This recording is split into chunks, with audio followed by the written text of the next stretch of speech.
श्री गजानन महाराजांचं अष्टक। गजानन गुणागरा परम मंगला पावना, अशीच अवघे हरी दुरित ते वितुर्वासना।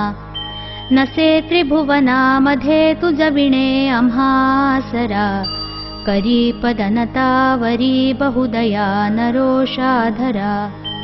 निरालसपणे नसे घडली अल्पसेवा करी, तुझी पतित पावना भटकलो वृथा भूवरी।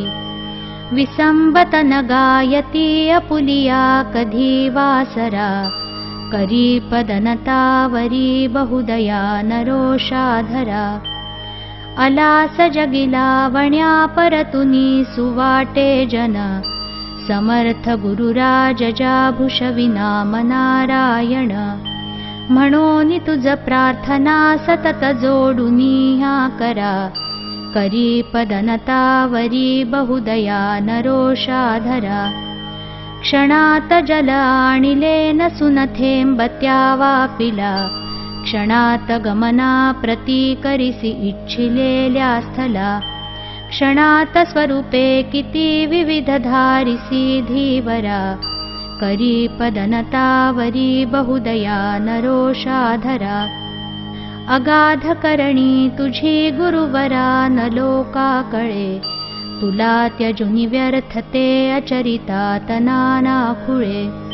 कृपा उदक मागती त्यजुनी गौतमीच्या तीरा, करी पदनतावरी बहुदया नरोषाधरा। समर्थ स्वरूपा प्रती धरुन साच बाळापुरी, तुम्ही प्रगट जाहला सुशील बाळ कृष्णा घरी। हरी स्वरूप घेऊनी दिधली भेट भीमातीरा, करी पदनतावरी बहुदया नरोषाधरा।